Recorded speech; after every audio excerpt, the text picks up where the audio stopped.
All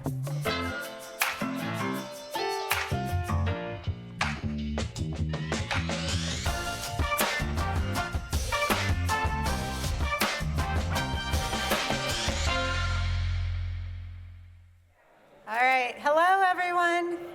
Great to see you all. Thank you so much for being here today. Welcome to the CMC.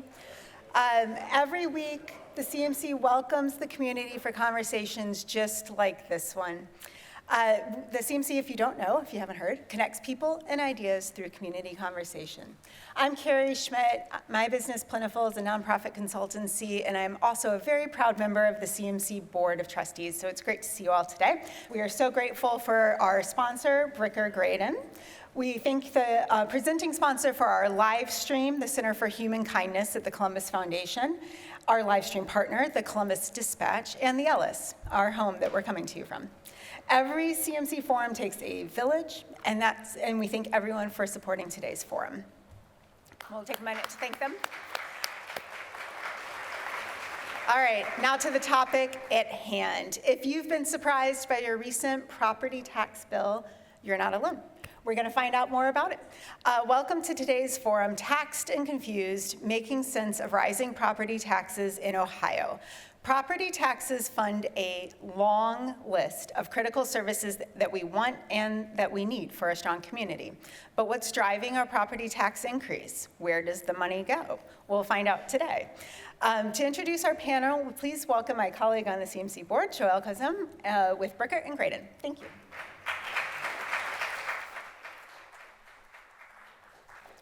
Thank you so much, and welcome to all of you for being here for an exciting program today. The law firm of Bricker Graydon's public sector group follows closely how property taxes, which are the primary source of school funding in Ohio, affects districts around the state, among many of the other things that taxes fund. We are honored to be a part of today's wonderful program and to hear firsthand what is happening, and importantly, how vital schools are to Ohio's ability to promote a competitive workforce. And now, I would like to bring up, there we are, Anna Staver, who will be our moderator for today's program. And we also welcome Michael Cole, president of the Columbus City School Board, Greg Lawson, research fellow with the Buckeye Institute, Michael Stinziano, our Franklin County Auditor, and once again, Anna Staver, state government and political reporter for Cleveland.com and the Cleveland Plain Dealer. Thank you, Anna.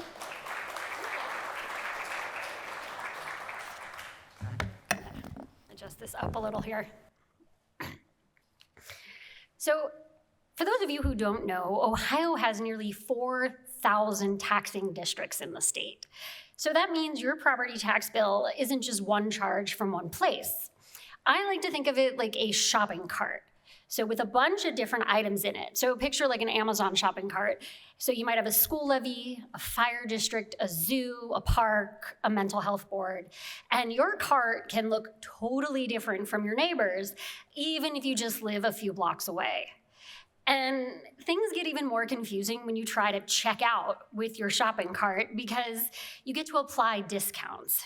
I think of them as coupons, and so if you're a veteran, or you're a senior citizen, or most of your school levies passed before 2013, you get different coupons. So you get all the different items in your cart, and you add all the coupons, and then you finally get what you actually owe for your property taxes. And that means that even if you have an identical shopping cart to your neighbor, you could be paying very different prices. And look, Ohio has been adding discounts and districts for decades. But in the last couple of years, things kind of feel like maybe they've gone off the rails and have become what lawmakers are now calling a property tax crisis. And we're gonna get into all of that in just a minute, but I wanna make sure we're all on the same page. So we're gonna be talking about something called mills or millage. So Mr. Lawson, can you quickly explain what the heck a mill is? Sure. It's always fun to be able to talk about things that everybody understands, everybody knows, and it's the first thing that you think about when you see your tax bill. Oh, yeah, I know exactly what that is. Well, basically, a mill is it's a term that refers to basically a tenth of a cent, which is what is and it's really the tax rate. So it's the effective tax, or I shouldn't say effective, be very careful with your terminology in this world. It is the tax rate that then gets applied to what is the assessed value of someone's property. So you're actually taxed not on your market value, but on what is an assessed value. And there's a whole process associated with that. But in the simplest terms, mills is the tax rate. It's, again, a tenth of a cent. So it's, but why can't we just talk about dollars and things like that instead of having to call it mills? I think that's a good question, but that's a good table setting exercise to understand at least the first base level of terminology. Yeah, so it's $1 for every $1,000 of value. So that brings me to Mr. Stinziano. So Greg just used the terms appraised value versus assessed value. So what my home is worth is not what I pay property taxes on, right? Correct. So the auditor is very popular for a variety of reasons, not only because we issue dog licenses, but because of our role in property valuation every 3 years. Under Ohio law, the auditor's valuation is what is going to be used as part of the calculation to get the property tax. The auditor's valuation is not the market. We remind folks all the time, we are not the market. We are trying to establish the fair and accurate valuation within a taxing district of those properties, 35% of which, combined with the taxing district, is how we'll get to those property taxes. So then if your home was worth $100,000, and let's pretend, because probably no home in Columbus is worth $100,000, you'd be taxed on $35,000 and a single mill would raise $35. Until you get to the coupons. But Right, yes. but for simplicity's sake. And finally, one more vocabulary word before we get to the actual questions. Mr. Cole, we're gonna talk about all kinds of levies, some of which they're talking about getting rid of at the state legislature. So what is a renewal? What is a replacement? What the heck is going on?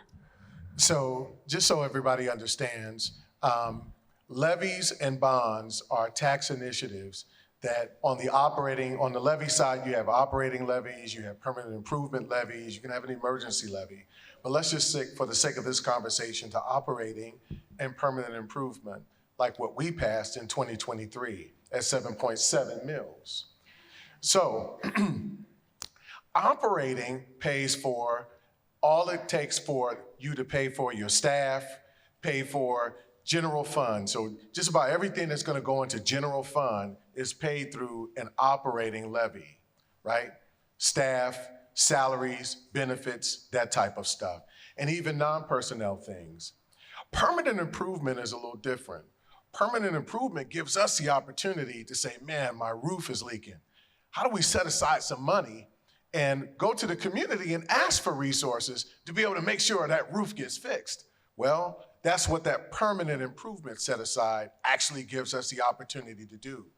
We know that there are things that have to be replaced in the district, from buses to roofs to parking lots to any myriad of things, even to a classroom.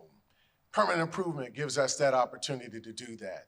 Now, how we extend that capital space is also to bonds. So anybody who ever wonders what a bond actually does, what it does is contribute to the capital side of things. So we can really dedicate those dollars to replacing things, even the possibility of building new with bond.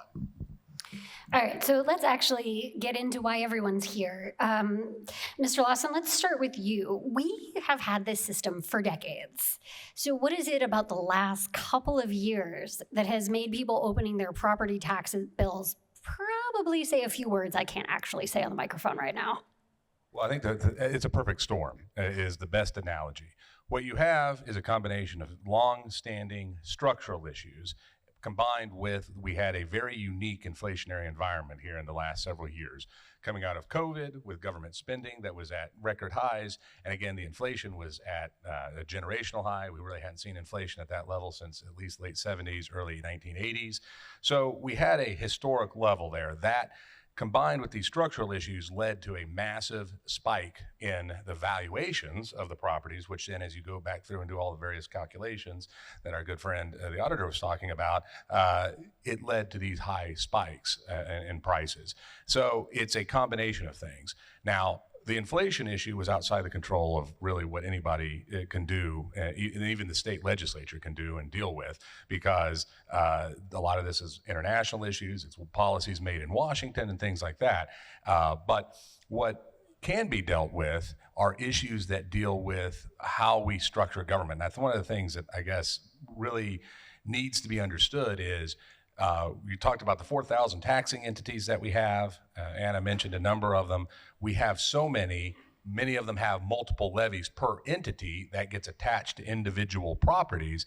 And so what you end up with is a little bit of the frog in the pot of water. And over the years, the water gets a little bit hotter this year, a little bit hotter there. But for the most part, people grumble about it, right? They look at it, they say, it's not good, I don't like it, kind of kick at the bottom of their couch or something like that as they write the check.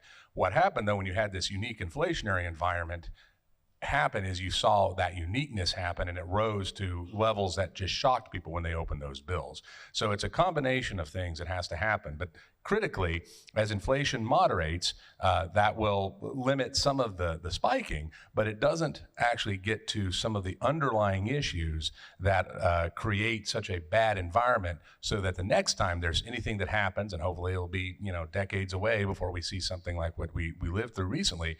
But if not, and we just keep adding and adding and adding, you're going to have an even worse fundamental environment that is then going to be exacerbated the next time you have an inflationary spike. So, Mr. Stinziano, we know that home values across Central Ohio are rising rather quickly. I think anyone that owns a house in the area has seen a lot of increase in their value, but our property taxes aren't all going up at the same rate. Like, I have talked to people who have seen a 20% increase in their property taxes, and then I've talked to people who saw a 3 or 4% increase in their property taxes. So why are there, I don't know if I want to call them winners or losers, but why is it so different? So it's not easy to explain, and the I know. story I will share, I have an 11-year-old, and I went and picked him up from a friend's house, and he ran to his parents, and he said, "Mom, Dad, Cooper's got to sleep over, or else his dad's going to raise our property taxes." and I assured him that is not how this process works. That's not what the auditor does. What Mr. Cole alluded to, part of the difference you're seeing, yes, historic value increases. On average in Franklin County, after the mastery appraisal, we saw a 41 value increase. Taxes are not a one-to-one. Values can go up, your taxes go down. Your value can go down, your taxes go up. It's driven primarily what's going to occur in that taxing district. So if a community says, yes, school district, we are going to support a levy, that is going to have an impact. When we went through the triennial in 2020, every call I got from people upset about their property tax bill were from Gahanna, because Gahanna had just approved a school levy. Subsequently, I haven't heard from folks from Bexley yet. They just approved a school levy. The way they factored it in, the way it will roll onto tax bills, we're going to hear more from those folks. The tax district component is why we see such a big difference, along with the coupon piece, what other reductions may be applied, and where different entities, so taxing entities, are within their levy structure. Yeah, Mr. Cole, I'm going to ask you a very complicated question dealing with one of these very specific coupons. So your schools get about 2/3-ish of your property taxes, right? Most of our property taxes go to fund our local schools. And there is this question about whether schools get a windfall from an increase in property taxes. Now, Columbus is not on something called the 20 mil floor, and I'm hesitant to bring this up, but districts who are do see a 1-to-1 on certain increases. So let's back up just a little bit, because it's really important that folks understand that a lot of what happens from the community space of property tax that impacts the budget for school districts is tied to some very key legislation. It's tied to House Bill 920.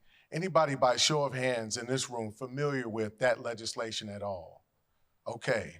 House Bill 920 in 1976 did something pretty critical. What it tried to do was try to control property tax in a way that it did not rise at the same level, that school districts don't rise at the same level that property tax does. So what it does is it allows for a decrease in that funding. So take, for example, my school district in 2023, 7.7 mills. The community said, we're behind you, we support you. House Bill 920 says, well, okay, but what we got to do is take a 20% reduction on that millage, which means that that outside millage that we voted for went from 7.7 mils to 5.8 mils.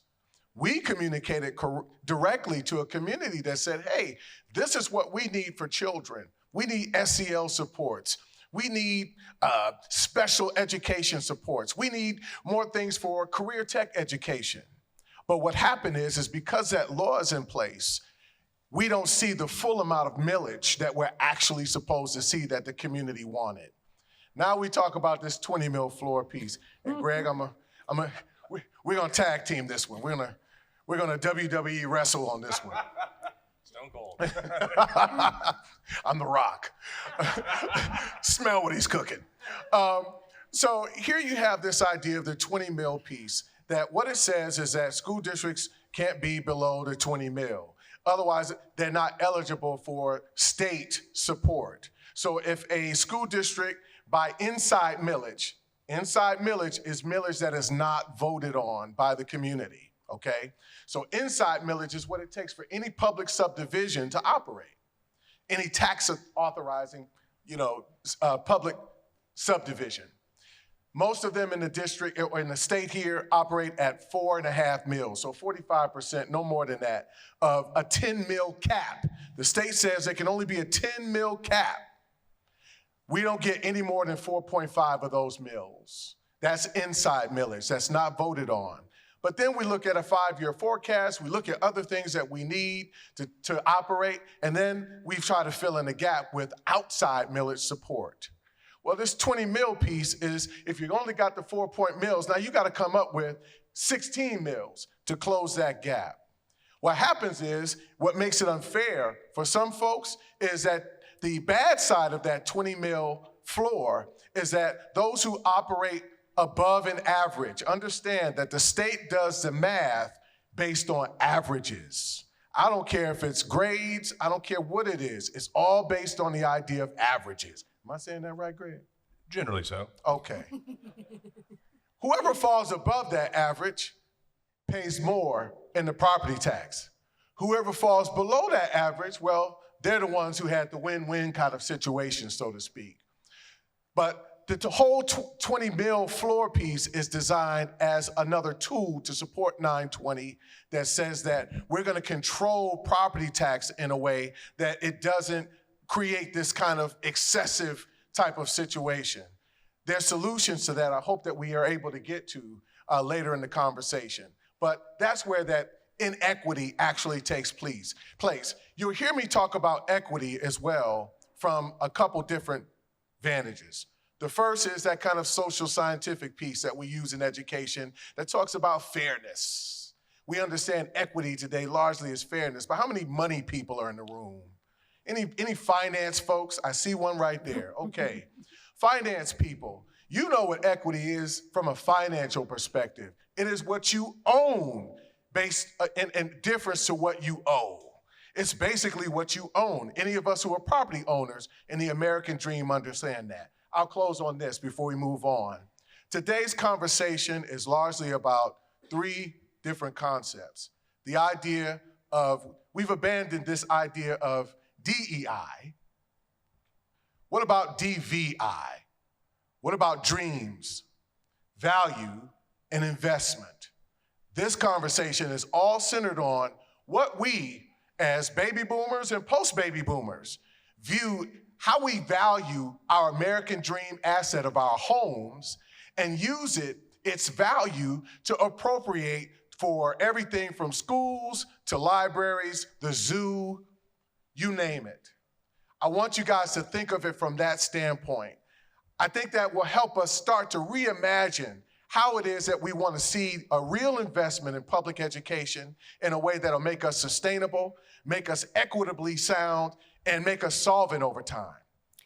Greg, I definitely want to pick up on that and kind of ask you a little bit. Some conservatives in the legislature say that inside millage is unvoted tax increases. They say that the floor, which allows a 1-to-1 increase on property taxes, is unfair, and they're talking about kind of getting rid of both. There's a discussion. Well, yeah, there's definitely discussion about that. So the real question is, and I think 920 is definitely one of the challenges. It's why we have what I characterize as the property tax hamster wheel, because what it essentially was created in 1976 when there was actually the previous round of inflation that led to an awful lot of price spikes before the one most recently. And so there was a lot of things that happened nationally. California did, I think it was 920 I forget.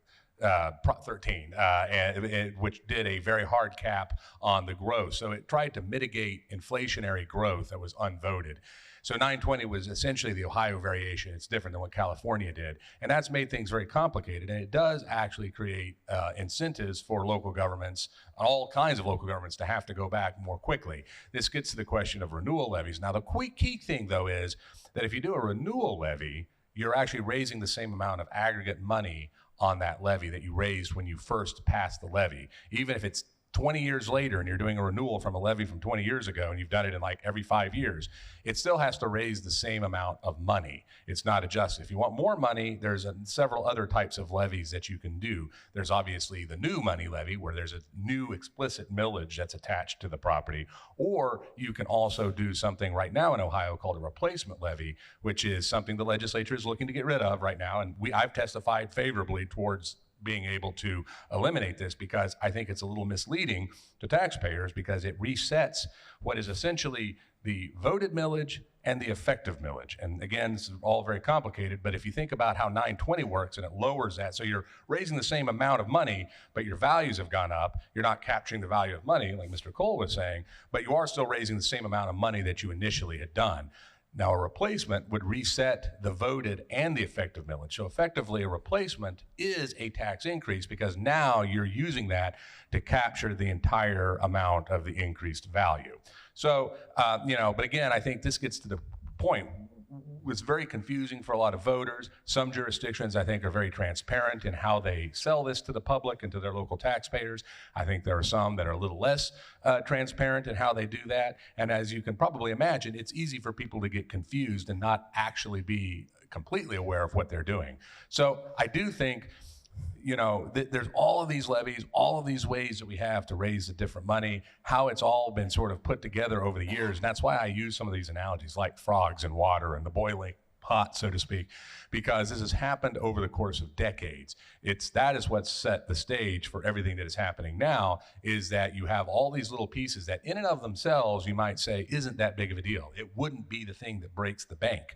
But as it aggregates over time, or pancakes and layering effect and all of the levies, and actually just anybody who hasn't done this yet should go to the auditor's website.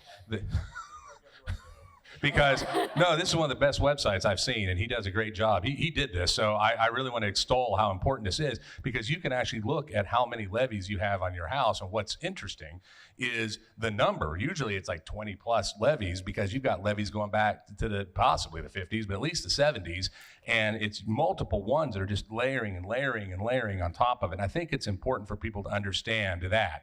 I do think reform in the long run is going to be there's several things. As it relates to levies, I think we need to address how we deal with the inflation adjustment over time, or we're going to have some real problems.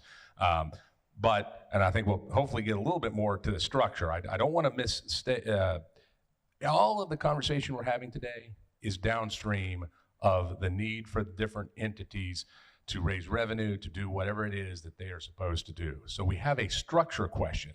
Taxes are downstream of government structure. And, we talk a lot about the levies, we talk about the inflation, House Bill 920, and all of these things are extraordinarily important. All the things the General Assembly is talking about right now is important, but I don't think it actually gets at the core issue. And the core issue is, do we have, how many layers of government do we have? Do we need so many layers of government? Can we find ways to be more efficient in the delivery of the services that we have? And in here, I'm not just talking about schools, I'm talking about fire levies. When you have a township fire department that's less than 3 miles away from a village fire department, and they oftentimes do similar runs because of that, but yet they both have really nice new trucks that they had just bought. How does this matter for property taxes? It matters because they probably have property taxes that you're paying when they do this. How do we make sure that we're being as efficient on that end? If we don't talk about the structure of government, I don't care what we do with the levies. I don't care if we get rid of property taxes or anything else, which there is a discussion about that now starting to come. Maybe we'll talk about that. But you're not going to ultimately solve the problem until we get to the very structure of government. Speaking of structure of government, that actually perfectly dovetails with my next question for Mr. Stinziano. I wonder how much of this tax pressure is tied to housing supply. I know the CMC has done forums on housing crisis, on the lack of building here in central Ohio. And I wonder, should we also be sort of banging on the doors of our city councils and counties to encourage more development? My understanding is we're a few 100,000 units short of where we need to be. So Franklin County continues to be a great area to live, work, grow a family, and part of the consequences of that is we're seeing more population move in. A lot of folks from Youngstown, a lot of folks from Cuyahoga coming to Franklin County, some out-of-staters as well. They're all looking for great school districts. They're looking for great services, great places to move into. And when you're in certain landlocked suburbs or lack of housing being built over decades, that is going to drive the valuation up. The example I use, in 1980, my parents bought a house in the Victorian Village area for $22,000. That house today would be listed about $700,000, $800,000. And that's if they didn't do anything nice to it. My parents invested a lot and did some nice things. They're not at that house anymore. But that continues to be a challenge, that if you want to live in that university district, get a benefit of being near a university hospital, short north, a rec center, that's going to help drive that valuation up. And as we're adding population, we know we're expected to grow about 1 million residents the next 15 years. Where is everyone going to move to? If you want to be in a top tier school district or have other amenities or be next to an economic development project, you're going or have shown a willingness to pay a premium for that. Valuations reflected of that, and so that's where we're seeing that value occur. I do want to touch a little bit, because we covered a lot of history. Tough for me to talk about 50 years ago because I'm not 50 yet. Dad brag. But when 920 came in, the percentage of residential property that was making up the property tax was less than 50%. About 25 years later, when Duroff happened, you saw it ticking up. Now it's around 72% of residential property owners paying that property tax piece. And I think that's part of also the crunch that property owners are feeling when they're looking at that property tax bill. Just wanted to throw it in. Didn't know if I'd get another shot. Thank you for that. Personal property tax issue that happened when they phased that out. Correct. Yeah, they phased out the tangible personal property tax for businesses, which is a whole other conversation probably for another day, but it does kind of get to something that's really happening here. And Mr. Cole, I want to ask about this big proposal coming out of the State House. So when the House passed its budget, they put this idea in here that House Republicans are saying could save Ohioans $4.2 billion in property taxes. And they're going to do this by limiting how much schools can save from year to year. Can you kind of walk us through what they're talking about? The way I fundamentally see that concept is that you are penalizing fiscal responsibility. You're actually penalizing schools that are demonstrating their ability to maintain solvency. Here's some context to that. School districts, by state law, are required to provide 5-year forecasts. How many, mid that span of time, the states do their biennial budgets. So think about the indifference. Look at the delta between how far we have to look out and how far the state has to look out. That's another conversation, I guess. But at the end of the day, we have to do a 5-year forecast where we have to know exactly and demonstrate solvency to a measure. And if we can't, we have to actually come back and do the homework again and say that this is where we are and this is where we can be. As a result of that, what they're saying is in this proposal that if you guys are 30% over your budget, well, we'll give some of that money to Mr. Stinziano. That's my guess. They're saying give it to the county for the county to withhold in property tax. I don't think that that's fair. I don't think that that gives us any measure of strength to be able to do and dispense the duties necessary to educate children. Many of you know, because some of you are parents in this room, of children in school or children who, like mine, graduated school. You understand that no kid is the same. So because kids are different, the cost of educating kids are different. because we get a constant influx of new students with new challenges and issues. For example, our newest early child learners are now being diagnosed as autistic. So now that requires an extra cost. Well, maybe I need that 30%. This money is not what economists call fungible. See, fungible means that I have, as the state person, I have discretion to say, well, you know what? Since you've got so much money in property value, this is what the state budget is based on now and how it's hurting us. You guys got a lot of money, your property value's up out of the roof. Hey, you guys got it. And we're like, well, wait a minute. No, we don't. We're a growing district. We're a district with a lot of different needs. Every dollar, every cent for us counts. So the idea that you're going to withhold that 30% is, I think it's detrimental. I think it's harmful. And again, I don't think it's a good support of what is demonstrating fiscal responsibility on the part of organizations like mine that take into account not only salaries and benefits, but how much cash on hand we need to maintain solvency.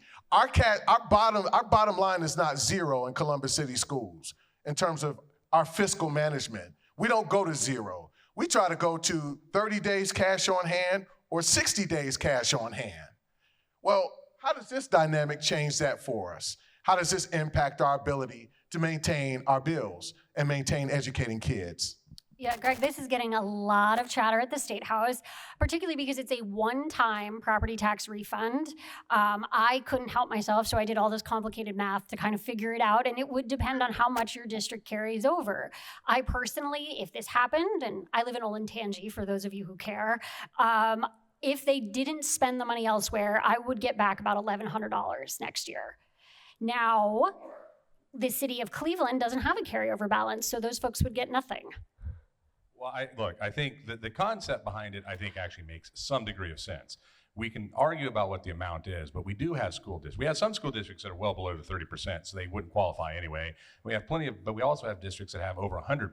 That means they have over a full year worth of amount that they're setting back on. And in some cases, they even go to the levy while they're still at that, at that amount. Well, I think what the legislature is saying, I think rightfully in terms of the concept is, well, we shouldn't just be letting these people hoard those dollars. Again, that's not a universal issue. That's a district by district thing, but it does happen in this state and it happens in a lot of places. So now the 30%, we can argue about that.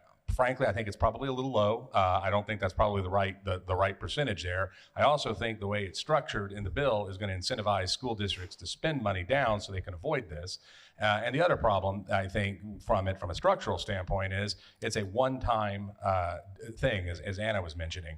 And I think it doesn't get at some of the broader, and again, as I keep using the phrase structural issues that we have, it doesn't really solve the underlying problems. And in fact, it could create some, I would imagine, maybe even political issues, because you'll have a one-time thing where you have a lower property tax one year, and the next year it's going to go back up. Now try explaining to local taxpayers and homeowners why it's gone up this year. Well, you know, we never actually it didn't really lower it. We just gave you a one-time surplus basically back. Try explaining that to normal people and they won't have any idea what you're talking about. So I think there do need to be some guardrails to preclude districts that are not just being fiscally responsible. We certainly don't want to penalize districts that are being good and wise stewards of taxpayer money. But I think there are examples of districts that are going way above and beyond what is fiscally prudent. And ultimately, these dollars are taxpayer dollars. They shouldn't just be sitting in an account for years and years. They should be returned if they're not being used up to a certain, if they go beyond a certain point. So I think there needs to be some real work done in this policy space. There is the kernel of an idea that makes sense. There's a kernel of an idea that is there to protect taxpayers from being overtaxed. But we do need to work a little bit more on that to make sure that it's fair for everybody, because to the other point, not everybody would get it anyway. So that's another challenge that we have to navigate there. So, Mr. Stinziano, I'm sure you would love to explain to all of your residents in 2027, but... I actually really like your analogy. It's kind of like a BOGO. It's the BOGO coupon. So one time, hey, you get the extra, but then you're not going to see it again. Unclear in the way it was drafted if that money is going to go directly back to the taxpayers or if it is something Auditor, budget commissions hold until that threshold. But you rightfully point out, it is not equitable across the county. Certain counties, based on population, based on size, so City of Columbus property owners will see a much smaller amount than Bexley when we were looking at the numbers. If it sits at 30%, it's going to impact about 19 school districts. I hear they may move it to 70%, then it's one school district. And so what they're trying to solve isn't long-term property tax relief. It is not long-term addressing the challenge that we're seeing. It's a budget. We've got candidates that want to eliminate property taxes out there running statewide. It's going to be curious to see if this really has traction. From my days at the State House, when you ask where did this idea come from and no one raises their hand, kind of tells me not really an idea ready for prime time. But we will continue to see what we do throughout the budget process. So I'm told we have time for one more question, and I want to ask each of you this question. We now have a possible constitutional amendment to ban the collection of property taxes. It is before the ballot board right now. I imagine they're going to clear it for signature gathering, which means we could see this in November or next November, probably next November. It takes a while to get signatures for the ballot, but big picture, how serious should lawmakers be taking this? And for you in particular, Mr. Stinziano, what would it mean if property tax collection just stopped? So I am always quick to remind everyone, it is the treasurer, not the auditor, the treasurer who sends you your property tax bill and who you write the check to. I actually send checks out, so thank you for those that were poll workers on election day or that do jury duty. My names are on those checks. It's a quick question, but with big consequences in terms of, sure, it's easy to say no more property taxes, but what it funds, as we've talked about, is a variety of services that our communities rely on. If you are in a school district, what is that consequence going to be when 70% of the property tax bill is funding that school district? What will it do to senior services? What will it do to the zoo? There are big consequences for eliminating that. And I know Mr. Lawson's kind of talked about where you may make that difference up if you're looking to make it up. We could be looking at income tax increases, which is what the legislature loves to continue to cut. But as we've heard from Governor DeWine, people aren't talking about the income tax, it's that property tax piece. I appreciate we're having these conversations. Nothing's more frustrating than folks getting their property tax bill and asking me what happened. And I say, your community just voted on X, Y, and Z. That's where this property increase is occurring. But I think we're at a very front end of a very long conversation that hopefully will lead to some reforms. And Mr. Lawson, that kind of gets to your point you were hoping to make, which is, what I heard from the Speaker of the House, Matt Huffman, in reaction to this amendment was it should be a wake-up call that we've got a big problem. Well, yeah, I think the goal behind it, I actually happen to know several of the people who are involved in this effort. I didn't realize they were going to submit the signatures. But I will say this. It is reflecting a real problem and a real frustration that's out there. And I do think it's a wake-up call. I do think it's a bad idea. I think it's actually a terrible idea. It will blow holes in budgets, and it will either do one of two things. Either you will have to cut services, and in this case, we're not talking about cutting services with scalpels. We're talking about using meat cleavers to cut things. So it's really, really significant what would happen. Or you're going to have to raise income taxes. We could do income taxes at the school district level, but you'd be jacking the income tax rate up at the local level to really high rates, or you'd be having to do some sort of a hybrid with sales tax, which creates all kinds of other problems. So it's not wise. And the other thing is, it doesn't actually get at the core problem. And if there's one thing that I want to get across to folks is that property taxes, as much pain as they're causing now and as much of an issue as it is now, it is still downstream of how we have structured our local government here in the state of Ohio. If you just get rid of the property taxes entirely, you still have a local government problem. You still have too many local governments. You still have other things that we didn't get a chance to talk to today. You get away with too many tax abatements that basically diffuse the tax to other taxpayers, which is unfair. You have, and again, I'll drop a little mic drop in here, you have collective bargaining issues, which create automatic increases at the local level, which are big, big issues and drive a lot of spending. We're not going to talk about any of that if we just get rid of the property tax. It doesn't address the structural issues. And it's easy to say, let's get rid of this. The hard work is getting underneath the hood of the car and tinkering around with the engine and really looking at all of the pieces and how they interact with each other. It's a Gordian knot of a problem. And for those of you who know Greek mythology, there was a famous knot, and, nobody could ever untie it. Whoever would untie it would conquer the world, right? Well, Alexander the Great comes along and he takes a sword out, he cuts it, and he goes on to conquer Persia and become one of the greatest figures in world history. We have a Gordian knot of a problem, and it's local government. Property taxes are an element of that, but there is much, much more that we need to do. And if we don't use this wake-up call to address those issues, we are failing the taxpayers of the state of Ohio. All right, well, we want to open up to questions from all of you, and I guess also both online, right, if people want to add their questions. So I'm going to turn it over to Doug in the back of the room. If you want to go up, you can ask a question as well. Anna, thank you very much. Thank you to today's panelists. Great conversation. We have a good-sized live stream audience right now, too. But if you do have a question for today's panelists, as Anna mentioned, please do join us here at the microphone. If you're watching online, please type your question into the chat. We'll try to get to as many as we can. Great questions at CMC can be asked in just a couple of sentences. And what punctuation mark does a question end with?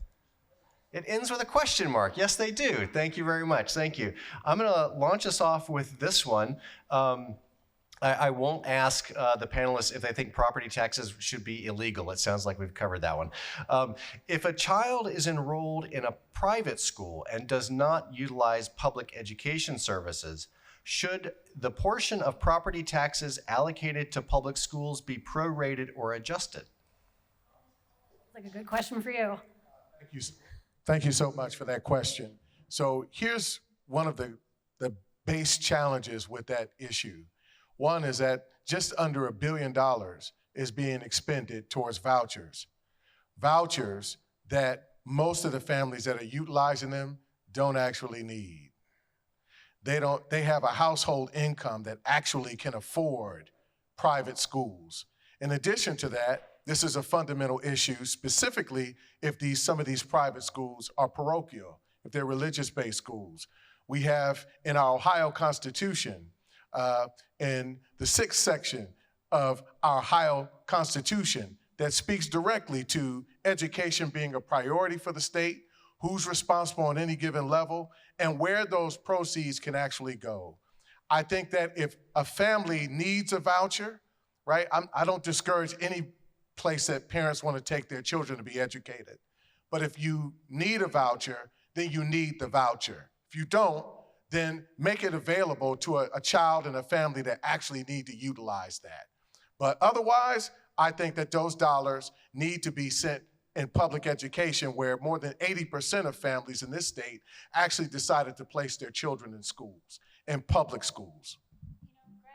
Mr. Lawson and I have had a lot of conversations about local capture. And I did want to ask you this to tag on, only because what they're talking about, capturing local property taxes for private school vouchers, that's a constitutional rewrite, right? Yeah, what I think the question was asking is not how it currently operates, and I don't think it's how it should operate, at least not right now. That is a much bigger conversation. Currently, if a student takes a voucher, all the local property tax dollars that are at the district where that student essentially lives stays in the local district. So actually, you can get more money per student. Now, there's an argument about how much money is being spent on vouchers. That's a whole separate conversation about school choice. Buckeye Institute's been a long time supporter of school choice. We believe these are the right things to do. We think there's some structural changes we can do to improve upon it, make sure that students in need are definitely the ones who are kind of at the front of the line to be able to get it.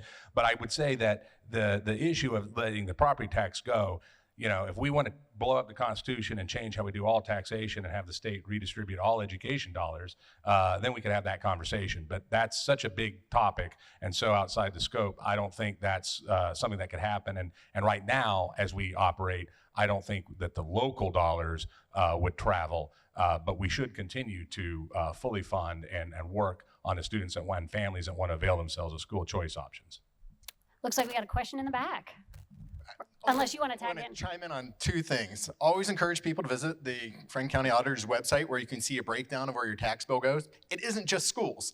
So while I hear the question about I've got a student and may want to go to a different school option, you're also funding senior services, you're also funding the zoo, you're also funding other government places. If you're not taking advantage of that, I don't know why we're always focusing so much on the schools, and I think there's implications and consequences of that. When we're talking about the 30% carryover piece, you have other taxing entities that carry over more than 30%. Is the legislature going to focus on that as well? A little bit to be determined. I believe this question is more of a mechanical one, but probably should be to Mr. Stinziano. I always get my tax bills toward the end of the year in time to make a decision to pay it this tax year or next tax year. This year, it didn't come until after it was due. And I've heard a lot of other people had the same problem. Have you audited why the tax bills came so late this year? And more importantly, is it likely to occur in the future? Great question. I will remind you, it's the treasurer, not the auditor, the treasurer. But you audited, right? So what's been happening, what had happened is we have to wait for overlap counties to certify their elections to the Department of Taxation. So Franklin County was done. We were ready to go. We had to wait for one overlapping county. We were struggling to find the folks in that overlapping county because it felt like they were at holiday parties working with Department of Taxation. Tax bills were available through both the auditor and the treasurer's websites before December 31st online. Treasurer does have to mail them out, so I think that's when you received it after the fact. We always encourage folks, contact treasurer, auditor's office. But what is slowing things down is that overlapping piece. We have a commitment from the Ohio Department of Taxation that they're going to hold firm on deadlines, so we're not in this. But for the past 3-4 years, it continues to be overlapping counties that are causing Franklin County bills not to be set as quickly as we're prepared to do or ultimately get mailed out. Thank you. Thank you again, everyone. Next question. Chris asks, I was confused by my last valuation, which said that valuations are done triannually and every 6 years. Does that mean I get valuated every 3 years with something special every 6? I mean, it's always special. Under Ohio law, it's every 3 years. The triennial update, which we'll have a triennial update next year, is kind of in the 3 years and a 3-year cycle where we're looking more at spreadsheets. We are not doing a mass reappraisal. 6 years is the big one where mass reappraisal. We go out and view all 450,000 properties. At the same time, if you're doing a renovation, if you've got damaged or destroyed property, the auditor's office is able to adjust valuations annually as well. We could do a reappraisal every year. It would be extremely expensive, and we'd actually be concerned it would impact people's property taxes more than they would like. So under Ohio law, every 3 years, the tri is kind of that midpoint. The 6 is the mass reappraisal. We just completed the mass reappraisal. Next year will be a triennial year. I think I was going to mention what's even more confusing is all counties don't go together. They're all going at different times. 88 counties, and we're all in different cycles. Part of that is because Department of Tax can only handle so much. If you had all 88 counties going, and there has been discussion of all going at the same time, what would be the standard? How would they be able to execute? How would we meet deadlines is one of the concerns. So yes, 88 counties, all on different cycles. Hi, Doug Buchanan, Columbus Business First. Can you go into a bit more detail about the context of how unusual Ohio is with the number of taxing districts that we have? Is it townships, and how did we end up that way? I mean, it's a long-standing, it's a little bit of a Midwest thing. You tend to see less layers when you go further out west or you go down south. So Pennsylvania has a lot, Indiana has quite a lot. Ohio certainly fits into that. So it is a kind of a Midwest, almost like an out of the side of the Northwest ordinance and somehow how things first got created. And one of the things that I think is also a little interesting, it doesn't just deal with the townships, but we have home rule authority, for municipalities. We have a very strong constitutional protection for that. So we're a very, the culture of Ohio is very local government centric. So there is that idea. And the thing that has happened over time because of that local government centrality to the mindset is that we keep adding different kinds of things and different people want different authorities. Townships now want to act more like municipalities do. Different entities are saying, oh, we need to do something with soil over here. Or we need to do an economic development project over here. So we're constantly creating additional sort of taxing authorities as well. Another interesting quirk quirk of Ohio that we didn't even talk about here is Ohio is one of the very few states that has state funding for public libraries, but we have also local public libraries and separate districts. And in some counties, I know at least one, I think up in Ashtabula, there's like 6 or 7 different library districts in one county. So we have just a lot of quirks that have been built up over time that is sort of a historical legacy, I think, of a general Midwestern sort of, we wanted local government closest to the people. And generally, I'd say that's a good thing. But one thing I've seen since I've been at Buckeye is that that can also be a little bit of a detriment, especially as technology has happened and we can do things more effectively and efficiently to deliver the services people want without going too far. And we haven't really addressed the fact that what might have made sense in the 1800s doesn't necessarily make sense now in the 2000s. But if I can chime in on that just a little bit, I think at the end of the day, it's also important to understand that we still need to be able to afford these services, and they have to be prioritized. At the end of the day, like you said, and like has been discussed at the panel, all of these levies deal with a big part of our local communities and society in Ohio as a whole. With that in mind then, how do we create, not if we're just doing the kind of Doge thing of eliminating levels of government.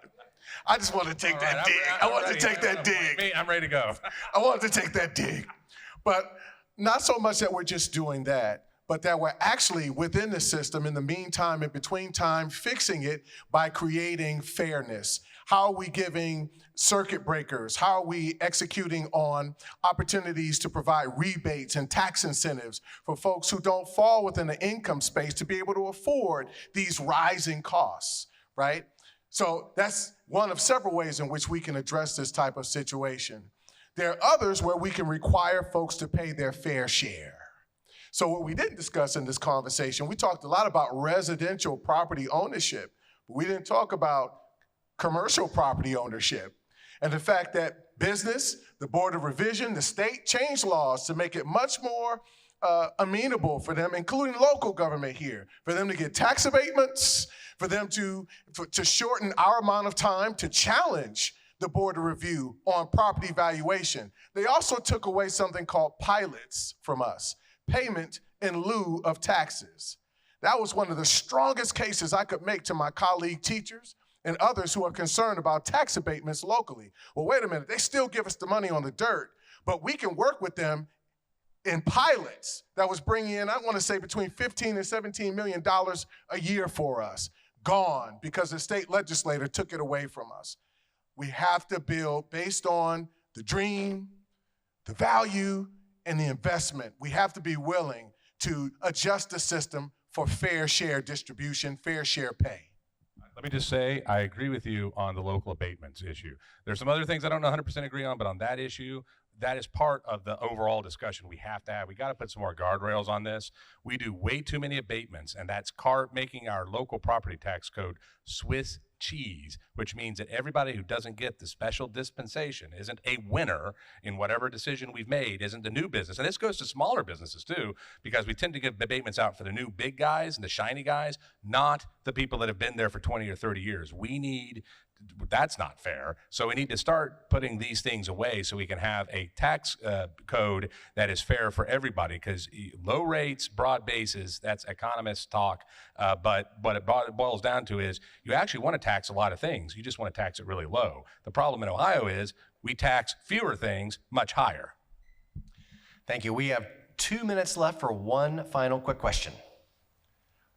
Chris Herman, short question, you already touched on this, but maybe a little bit about the change of burden from a shared commercial residential kind of tax base to one that's now favoring more the residential. I think you're touching on abatements, but I live in Worthington.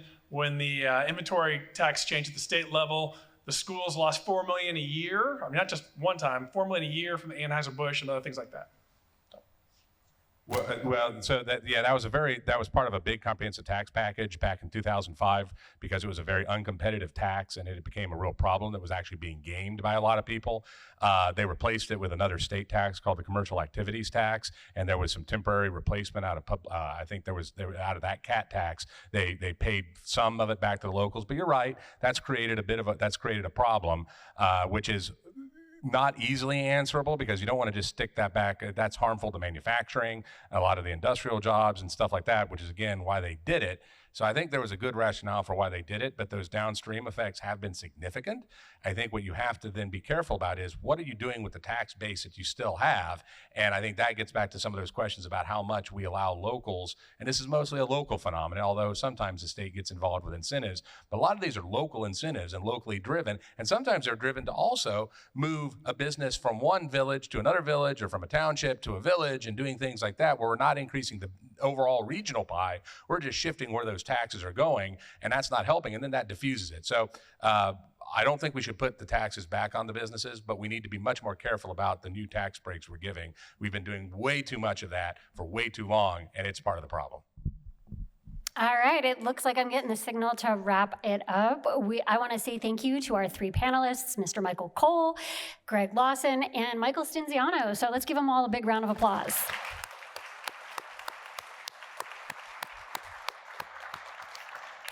And thank you all to CMC for hosting and for all of you for coming both here and online. I'm going to turn it back over.